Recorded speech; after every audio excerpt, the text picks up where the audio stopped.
کے دربار میں ہدیہ درود و سلام پیش کرنے کے بعد دعا ہے کہ اللہ پاک ہماری نماز فجر کی حاضری اور مل بیٹھ کے یہ ذکر و اذکار سنانا اپنی بارگاہ میں قبول و منظور فرمائے۔ نبی پاک صلی اللہ تعالیٰ علیہ وسلم کے طفیل اللہ پاک نے ماہ رمضان کی بہاریں نصیب فرمائیں۔ اللہ کرے کہ اگلا ماہ رمضان اس سے بھی زیادہ برکتوں والا ملے۔ اللہ پاک ہم سب کو زندگی اور صحت عطا فرمائے۔ نبی کریم صلی اللہ تعالیٰ علیہ وآلہ وسلم کی امت پر اللہ پاک کا بڑا کرم ہے۔ جو بندہ بھی اللہ کی بارگاہ میں کسی بھی وقت آ کے معافی کا طلبگار ہو، اللہ پاک اسے معاف فرما دیتا ہے۔ لیکن بعض موقع ایسے ہوتے ہیں اور بعض جگہیں ایسی ہوتی ہیں کہ جہاں پہ بیٹھ کے اور جن موقعوں میں اللہ کی بارگاہ سے اگر مانگا جائے تو اللہ پاک جلدی عطا فرما دیتا ہے۔ یہ ماہ رمضان کی گھڑیاں بھی کچھ ایسی ہیں کہ ان گھڑیوں میں اگر اللہ پاک سے مانگا جائے تو جلدی ملتا ہے، اور طلب سے بڑھ کے تو اللہ پاک عطا فرما ہی رہا ہے۔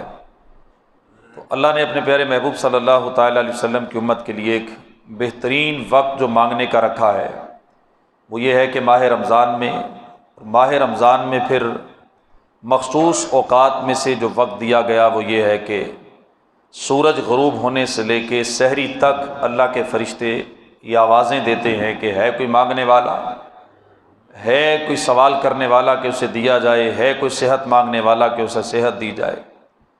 تو اپنی پریشانیاں، اپنے دکھ، اپنے درد اللہ کی بارگاہ میں بیان کرنے کا یہ بہترین موقع ہوتا ہے۔ جس طرح ماہ رمضان میں اللہ پاک ہمارے لیے نیکیوں میں آسانی پیدا کر دیتا ہے، مسجدوں میں آپ دیکھتے ہیں کہ رش ہوتا ہے، لوگ عبادت کی طرف زیادہ آتے ہیں، گناہوں سے بچنے کی کوشش کرتے ہیں۔ اللہ کرے کہ ہمارا مستقل نمازی بننے کا ذہن بن جائے۔ پکا نمازی ہوتا ہے نا، وہ لوگ کہتے ہیں نا کہ پہلے مسجدیں کچی تھیں اور نمازی پکے تھے، اور آج کل مسجدیں پکی ہیں اور نمازی کچے ہیں۔ یعنی ماہ رمضان میں کیفیت مسجدوں کی کچھ اور ہے اور رمضان کے بعد کیفیت بدل جاتی ہے۔ حالانکہ جس طرح نماز رمضان میں فرض ہے اس طرح رمضان کے بعد بھی فرض ہے۔ اور اللہ رب العزت نے قرآن مجید میں 28واں پارہ سورہ مدثر میں ایک واقعہ بیان کیا ہے۔ یہ وہ واقعہ ہے کہ جو بھی ہونے والا ہے، ہوا نہیں، جو ہوگا وہ اللہ پاک نے بیان کیا۔ ہوگا کیا کہ جب جنتی جنت میں چلے جائیں گے اور جہنمی جہنم میں چلے جائیں گے۔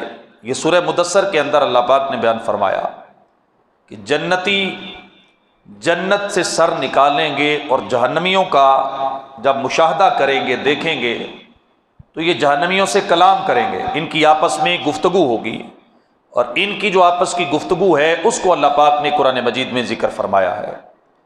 فی جنات یتساءلون عن المجرمین، جنتی لوگ جہنمیوں سے پوچھیں گے کہ اے جہنمیوں تم جہنم میں کیوں گئے؟ ما سلککم فی سقر، جہنم میں تمہیں کس چیز نے پہنچایا؟ یہ پہچانیں گے کہ اپنے ساتھ اٹھنے بیٹھنے والے، چلنے پھرنے والے، پھر یہ جہنم میں چلے گئے، ہم جنت میں آ گئے۔ جنتی اپنا سر نکال کے جہنمیوں سے کہیں گے کہ تم جہنم میں کیوں چلے گئے، کون سی چیز تمہیں جہنم میں لے کے گئی؟ تو جہنمی ان کے 4 جواب دیں گے جو اللہ پاک نے سورہ مدثر میں بیان فرمائے ہیں۔ پہلا جواب جہنمیوں کا جو ہوگا وہ سنیے۔ وہ پہلا جواب جنتیوں کو یہ دیں گے، سوال کیا تھا کہ تمہیں جہنم میں کس چیز نے پہنچایا، کون سا کام کر کے تم جہنم میں پہنچے ہو؟ تو جہنمی کہیں گے کہ قالوا لم نک من المصلین، ہمارا جرم یہ تھا کہ ہم نماز نہیں پڑھتے تھے۔ بے نمازی ہونا اتنا بڑا جرم ہے کہ جہنم میں جا کے بندے کو حق الیقین ہو جائے گا۔ ایک ہوتا ہے عین الیقین، بندہ کسی چیز کو دور سے دیکھے اور دیکھ کر سمجھے کہ یہ ہے، لیکن حق الیقین ہوتا ہے کہ کسی چیز کو ہاتھ میں پکڑ کے، مشاہدہ کر کے، آنکھوں کے سامنے دیکھ کر پھر کہے کہ ہے۔ یہ جہنمیوں کا حق الیقین بول رہا ہے۔ دنیا کے اندر میں اور آپ جو بیان کر رہے ہیں کہ بے نمازی جہنم میں چلا جائے گا، یہ حق الیقین نہیں ہے، یقین کی ایک منزل ہے کہ بے نمازی جہنم میں جلے گا، لیکن حق الیقین وہ ہے جو جہنمی بول کے کہہ رہے ہیں، اور قرآن ہمیں بتا رہا ہے کہ جب یہ جہنم کے اندر پہنچ جائیں گے پھر پورے یقین کے ساتھ کہیں گے کہ ہم جہنم میں اس لیے آ گئے کہ ہم دنیا میں نماز نہیں پڑھتے تھے، نماز چھوڑنے کی وجہ سے ہمیں جہنم میں ڈالا گیا، نماز نہ پڑھنے کی وجہ سے ہمیں جہنم میں ڈال دیا گیا۔ یہ نماز بے نمازی ہونا اتنا بڑا جرم تھا جس جرم کی سزا میں ہمیں جہنم میں ڈال دیا گیا۔ حضرت عیسیٰ علیہ السلام اللہ کے پیارے نبی، ان کی سیرت مبارکہ میں لکھا ہے کہ آپ پہاڑوں میں جنگلوں میں سیر فرمایا کرتے تھے۔ ایک دفعہ ایک پہاڑ پہ آپ گئے تو پہاڑ کی بلندیوں پہ جا کے دیکھا کہ وہاں پہ ایک چھوٹی سی بستی ہے، لیکن عجیب بات یہ تھی کہ لوگ بڑے خوشحال تھے۔ وہاں ایک بڑی پیاری سی نہر ان کی بستی کے درمیان سے بہتی تھی، اور بڑے خوبصورت مویشی، جانور، درخت، پھل، پودے، اناج بڑا خوبصورت، لوگ بڑے سکھ میں ہیں، چین میں ہیں، اللہ کی عبادت کرتے ہیں، کھاتے پیتے ہیں۔ آپ کو یہ بستی بڑی پیاری لگی، بڑی خوبصورت لگی، دل کو بڑی لگی کہ اتنا پیارا ماحول، ایسا شاندار نظام، کیسا یہ رب کی قدرت کا نظارہ ہے۔ آپ دیکھ کر چلے گئے۔ 2-3 سال کے بعد، کچھ عرصے کے بعد آپ دوبارہ، آپ کا جی چاہا آپ اسی راستے سے گزرے کہ تاکہ اس بستی کو دیکھوں۔ آپ جب اس بستی کے پاس پہنچے تو دیکھا وہاں کے درخت خشک ہو گئے، وہاں کے جانور مر گئے، نہر میں پانی کی ایک بوند بھی نہیں، لوگ بھوکے پیاسے مر رہے تھے، اس کا سارا حسن تباہ و برباد ہو گیا۔ آپ نے اللہ کی بارگاہ میں عرض کی، پروردگار، اس بستی والوں سے کوئی جرم ہوا؟ کیا انہوں نے اتنا بڑا گناہ کر لیا کہ تو نے انہیں سزا دے دی؟ ان کے ساتھ تیرا یہ فیصلہ، اس کی حکمت کیا ہے؟ کیا انہوں نے تیری عبادت کرنا چھوڑ دی؟ کیا انہوں نے حرام کام کرنا شروع کر دیے؟ کیا انہوں نے تیری عبادت کرنا چھوڑ دی، یا انہوں نے وہ راستہ ہی چھوڑ دیا جس راستے پہ تو نے چلایا تھا؟ تو جواب آیا کہ انہوں نے عبادت کرنا نہیں چھوڑی، انہوں نے اپنی زندگی کا طریقہ نہیں بدلا۔ دراصل اس بستی کے پاس سے ایک ایسے انسان کا گزر ہوا جو بے نمازی تھا، نماز نہیں پڑھتا تھا۔ اس بے نمازی نے ان کی نہر سے اپنا منہ دھویا، اس کے منہ سے لگنے والے قطرے جب اس پانی میں گرے، ان قطروں کی نحوست کی وجہ سے میں نے ساری بستی کو برباد کر دیا۔ ایک بے نمازی کے چہرے سے لگنے والے پانی کے قطروں کی نحوست کا یہ عالم ہے کہ وہ پورے شہر کو برباد کر دیتا ہے۔ تو جس گھر میں بندہ بے نمازی ہو، اس گھر میں اللہ کی رحمت کیسے اترے گی؟ نحوستیں کیسے نہیں اتریں گی؟ بیماریاں کیسے نہیں اتریں گی؟ آج گھروں کے گھر بیمار ہیں، گھروں کے گھر پریشان ہیں، کوئی کاروبار کی پریشانی میں مبتلا ہے، کوئی بیماریوں میں جکڑا ہوا ہے، کئی گھروں میں لڑائیاں جھگڑے ہیں، کہیں باپ بیٹے کی نہیں سنتا، کہیں بیٹا باپ کی نہیں سنتا، کم و بیش ہر بندہ ہی پریشان ہے، گھریلو مسائل بڑھتے ہی چلے جا رہے ہیں۔ تو اگر ہم غور کریں، ادھر ادھر وجوہات ڈھونڈنے کی بجائے اگر نحوستوں پہ غور کریں، سب سے بڑی نحوست ہمارے گھر میں یہ ہے، ہمارے گھر میں باپ بھی بے نمازی، بیٹا بھی بے نمازی، ماں بھی بے نمازی، بیٹی بھی بے نمازی، نماز کے وقت کسی کی آنکھ نہیں کھلتی، نماز کے وقت کوئی مسجد کا رخ نہیں کرتا، نماز کے وقت کوئی اپنے گھر سے نکلتا نہیں، مرد مسجد میں نہیں جاتے، عورتیں گھر میں مصلی نہیں بچھاتی، نماز کا کوئی اہتمام نہیں، کوئی کسی کو سختی کے ساتھ پوچھنے والا نہیں، جس کا دل کر لیا اس نے پڑھ لی، جس کا دل کیا اس نے نہیں پڑھی۔ جب اتنی زیادہ بے باکی ہو جائے گی، اتنی زیادہ بندے کے اندر آپ سمجھ لیں کہ بندہ بے ڈر ہو جائے گا کہ اللہ کی بارگاہ میں جھکنے سے منہ موڑ لے گا، پھر نحوستیں نہیں اتریں گی تو اور کیا ہوگا؟ اللہ رب العزت کو ڈرنے والے لوگ اچھے لگتے ہیں، خوف والے لوگ اچھے لگتے ہیں۔ حدیث پاک میں آتا ہے قیامت کے دن ایک بندہ جو آخری جنتی ہوگا، یہ جب جنت میں جانے لگے گا نا تو پل صراط پر چل نہیں سکے گا، گر جائے گا، گر کے بھی نہیں چل سکے گا، گھسٹے گا، گھسیٹ کے اپنے آپ کو لے کے جائے گا، لیکن اسے لگے گا کہ میں پل صراط پار نہیں کر سکوں گا۔ یہ اللہ کی بارگاہ میں فریاد کرے گا کہ اے پروردگار مجھے یہ پل پار کروا کے جنت میں پہنچا دے۔ اللہ پاک فرمائے گا کہ ٹھیک ہے میں تجھے جنت میں پہنچا دیتا ہوں، لیکن شرط یہ ہے کہ تو اپنے گناہوں کا اعتراف کرے گا، اگر میں تجھے جنت میں پہنچا دوں تو تو اپنے گناہوں کا اعتراف کر لے گا؟ یہ عرض کرے گا مجھے تیری عزت و جلال کی قسم میں اعتراف کروں گا۔ پھر رب ذوالجلال اسے پل پار کروائے گا، ابھی جنت میں نہیں گیا، ابھی یہ جہنم اور جنت کے درمیان میں ہے، تو اللہ پاک اسے فرمائے گا کہ اپنے گناہوں کا اعتراف کر، اعتراف جرم کر۔ تو یہ سوچے گا کہ اگر میں نے اعتراف جرم کر لیا تو ہو سکتا ہے کہ میرا رب دوبارہ مجھے جہنم میں ڈال دے۔ تو یہ عرض کرے گا پروردگار میں نے تو زندگی میں جرم کیا ہی کوئی نہیں، اعتراف کس بات کا کروں، میں نے تو کبھی گناہ کیا ہی نہیں۔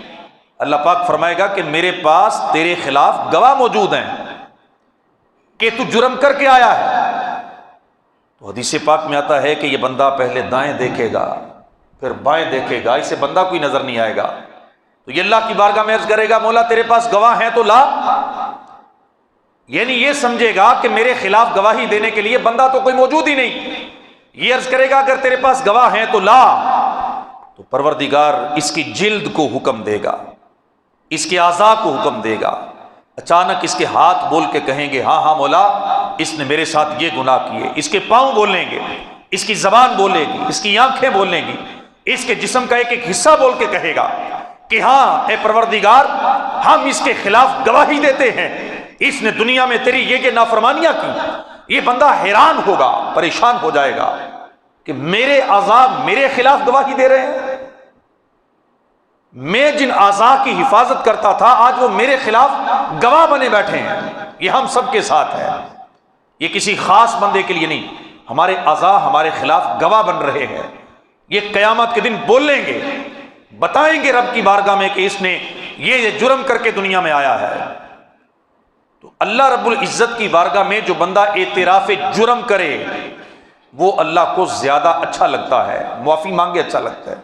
نڈر ہو جائے بندہ، بے باک ہو جائے، بے ڈر ہو جائے، گناہ کر کے بھی دل میں ملال نہ آئے، یہ بندہ اللہ رب العزت کو اچھا نہیں لگتا۔ ماہ رمضان کا مہینہ ہے، جاتے ہوئے لمحات ہیں اور بالکل آخری گھڑیاں ہیں، ان گھڑیوں میں بھی ایک دفعہ سچے دل کے ساتھ پوری اپنی کیفیت بنا کے مجرموں کی طرح اللہ کی بارگاہ میں اعتراف کر کے معافی مانگ کے دیکھیں۔ وہ رب ذوالجلال وہ اس کا اعلان ہے کہ تمہاری آنکھ سے اگر مکھی کے سر کے برابر بھی ایک پانی کا قطرہ نکل گیا وہ تمہاری ساری زندگی کے گناہوں کو دھو ڈالے گا، یہ اس کا اعلان ہے۔ لیکن بندہ اس کی بارگاہ میں آ کے یہ التجا کرے، روئے، گڑ گڑائے، معافی مانگے۔ نماز کے معاملے میں بھی ہمیں اپنے دل میں خوف پیدا کرنا چاہیے۔ ایک بزرگ رحمت اللہ تعالی علیہ ایک دفعہ مسجد میں نماز پڑھنے کے لیے نہیں پہنچے، جماعت ان کی رہ گئی، نماز نہیں رہی، جماعت رہی۔ ایک تو ہوتا ہے نماز ہی رہ جانا، ان کی جماعت رہ گئی، انہوں نے وقت کے اندر نماز پڑھ لی۔ ایک دوست ان کے گھر میں گئے دوسرے اور جا کے ان سے کہا کہ خیریت تھی، آج آپ جماعت میں نظر نہیں آئے، تو وہ رو پڑے۔ انہوں نے پوچھا رونے کی وجہ کیا ہے؟ انہوں نے کہا رویا اس لیے ہوں کہ میری نماز جماعت رہ گئی تو صرف آپ میرے پاس افسوس کرنے آئے ہیں، میرا بیٹا مر جاتا تو 10,000 لوگوں نے افسوس کرنے آنا تھا، اور اللہ کی قسم بیٹے کا مر جانا اتنا بڑا صدمہ نہیں جتنا بڑا صدمہ یہ ہے کہ کسی مسلمان کی جماعت رہ جائے۔ نماز کے بارے میں یہ ڈر اپنے دل میں جب بندہ پیدا کر لینا پھر وقت بھی نکل آتا ہے، پھر کپڑے بھی پاک ہو ہی جاتے ہیں، پھر ہمیں زیادہ سوچنا نہیں پڑتا۔ جب ہماری یہ سوچ بن جائے کہ میری جماعت کیوں نکل گئی، میری نماز کیوں نکل گئی۔ حضرت حاتم اسم رحمۃ اللہ تعالی علیہ کی خدمت میں ایک بندے نے آ کے عرض کیا تھا حضور میں گناہ کرنا چاہتا ہوں، مجھے کوئی طریقہ بتائیں کہ میں گناہ گار بھی نہ ہوں اور جرم بھی کر لوں، میرے نامہ اعمال میں لکھا بھی نہ جائے اور جرم بھی کر لوں، دل بھی کرتا ہے گناہ کرنے کو لیکن میں مجرم بھی نہیں بننا چاہتا۔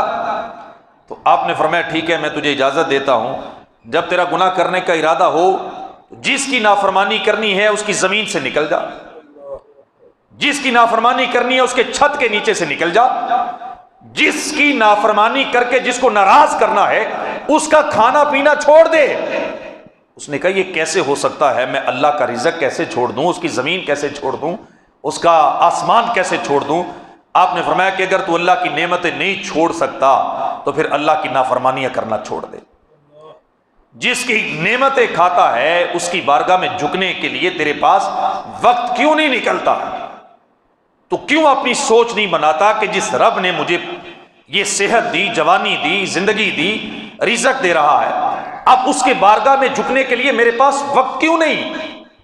میرے پاس یار دوستوں کے لیے وقت ہے، کاروبار کے لیے وقت ہے، نوکری کے لیے وقت ہے، دکان کتنے بجے کھولنی ہے میرا فکس ٹائم ہے، میں کبھی لیٹ نہیں ہوتا، میں ملازمت پہ کبھی لیٹ نہیں پہنچتا، ہر کام کے لیے میرے پاس وقت ہے، پھر نماز میں لیٹ کیسے ہو جاتا ہوں؟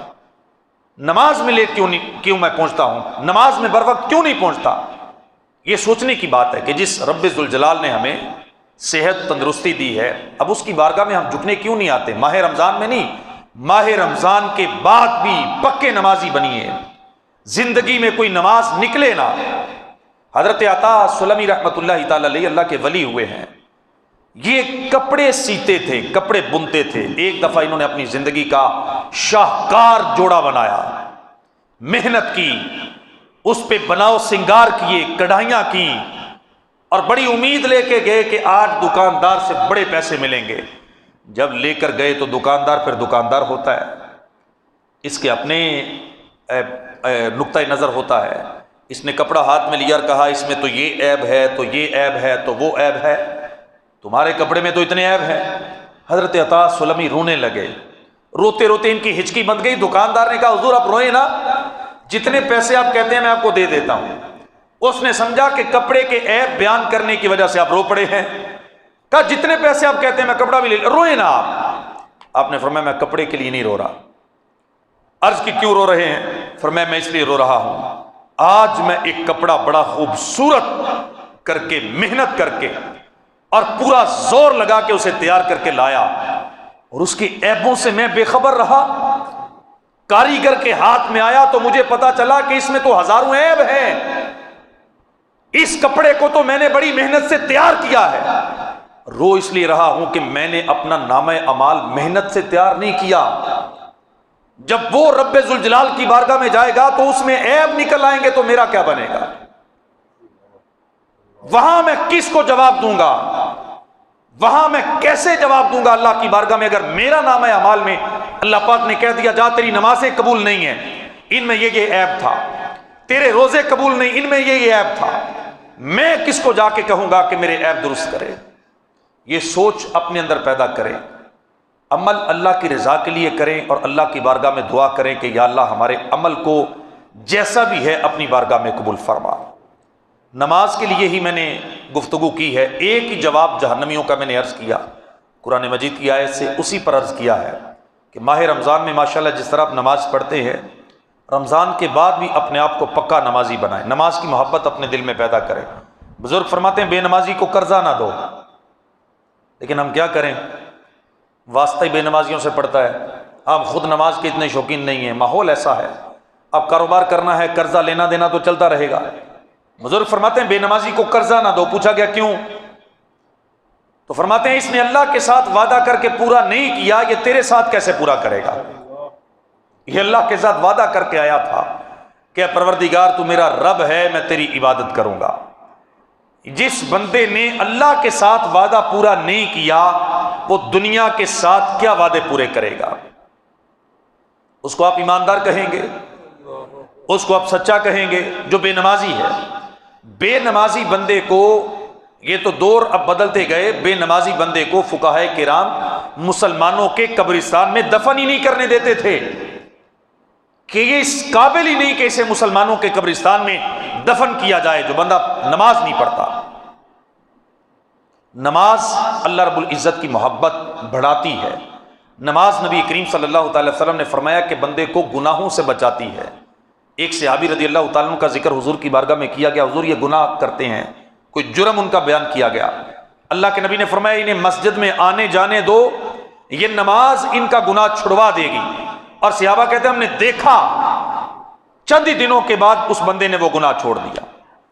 مسجد میں آنا جانا، نماز پڑھنا، ذکر و اذکار کرنا، قرآن کی تلاوت کرنا، یہاں بیٹھ کے ذکر کرنا، یہاں اپنا وقت گزارنا، یہ اپنی عادات میں شامل کیجئے، اپنی زندگی کا حصہ بنا لیجئے۔